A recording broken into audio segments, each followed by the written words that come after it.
बिहार तक पर हवेली खड़गपुर के नवनिर्मित 100 बेड वाले अनुमंडलीय अस्पताल की बदहाली और उद्घाटन के बाद भी ताला लटके रहने की हकीकत सामने आने के बाद अब प्रशासन पर दबाव साफ नजर आने लगा।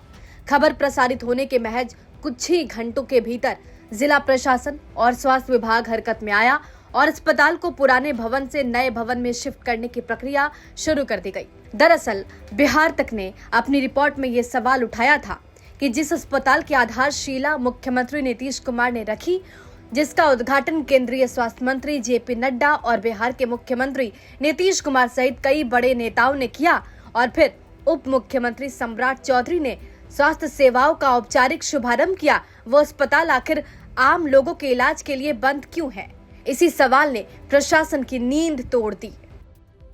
सरकार के दावे और हकीकत में कितना फर्क होता है, ये दिखाने के लिए हम इस वक्त मुंगेर के हवेली खड़गपुर स्थित 100 शैय्या वाले अनुमंडल अस्पताल में मौजूद हैं।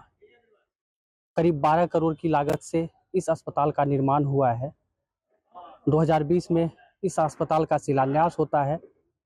2024 में इस अस्पताल का उद्घाटन भी हो जाता है और फिर 28 दिसंबर को बिहार के डिप्टी सीएम सह गृह मंत्री के द्वारा सेवाओं का शुभारंभ किया जाता है।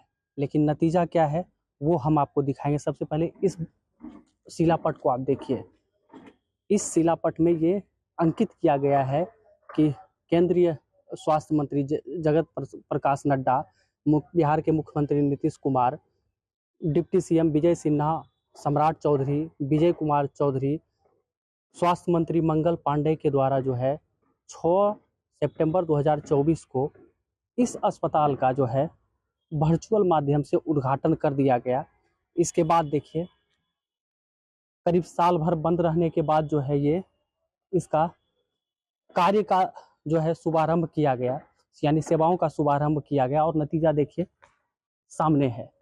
वो फिर से शुभारंभ के बाद इस अस्पताल में ताला लटक गया है। क्या इसके पीछे कारण है, उसकी पड़ताल करने के लिए हम यहाँ पे पहुंचे हुए हैं। आप देखिए जो जिस दिन कार्य का शुभारंभ था 28 दिसंबर को, वो पूरा अस्पताल को जो है दुल्हन की तरह सजाया गया था।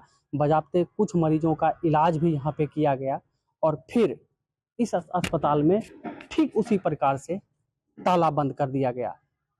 यहाँ की जनता ये सोच रही है कि एक बार उद्घाटन, दोबारा सेवाओं का शुभारंभ, और इसके बावजूद जो है फिर से ताला लटक जाना, ये किस तरह का मजाक है। लोगों को इस अस्पताल की सुविधा कब मिल पाएगी वो दिखाने के लिए हम पहुंचे हैं। ये बताइए मुंशी जी, क्या नाम है आपका? अशोक कुमार सिंह। अशोक जी, 28 तारीख को जो है सेवाओं का शुभारंभ भी कर दिया गया, 2024 में उद्घाटन भी इसका हो गया। कब तक लोगों को इसका सुविधा मिल पाएगा? 40 से 45 दिन में सेवा मिल जाएगा।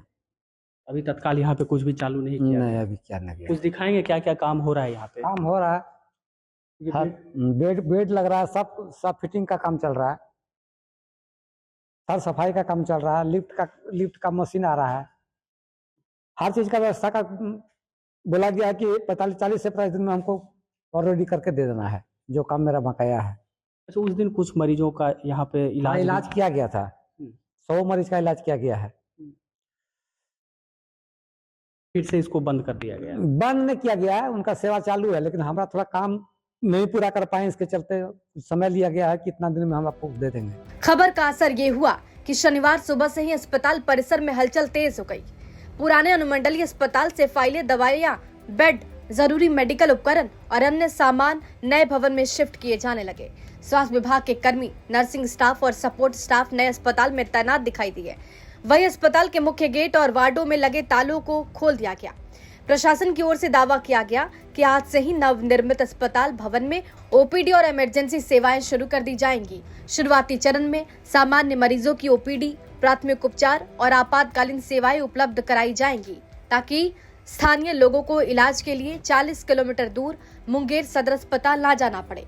भले ही अस्पताल भवन में अभी कुछ काम बाकी है, लेकिन मरीजों की सुविधा को देखते हुए सेवाएं शुरू करने का फैसला लिया गया। गौरतलब है कि बिहार तक की टीम ने जब मौके पर जाकर पड़ताल की तो अस्पताल के सभी ग्रिलों में ताला लटका हुआ था और स्थानीय लोग इलाज के लिए परेशान नजर आ रहे थे। कैमरे पर यह भी सामने आया था कि अधिकारी अस्पताल के हैंडओवर और ओपीडी शुरू होने को लेकर सरेआम गलत बयान दे रहे हैं। यही वजह है कि खबर सामने आने के बाद प्रशासन की जवाबदेही तय होने लगी। सबसे अहम सवाल ये है कि जिस जिले में खुद उप मुख्यमंत्री सम्राट चौधरी आते हैं और जिन्होंने इस अस्पताल का उद्घाटन भी किया, वहां उद्घाटन के बाद भी अस्पताल बंद क्यों रखा गया? बिहार तक ने इसी सवाल को प्रमुखता से उठाया था और अब इसी सवाल का असर जमीन पर दिखने लगा। अस्पताल की सेवाएं शुरू कर दी गई। अब ये देखना होगा कि व्यवस्था स्थायी साबित होती है या फिर कुछ दिनों बाद हालात फिर से पुराने जैसे हो जाते हैं। ब्यूरो रिपोर्ट, बिहार तक।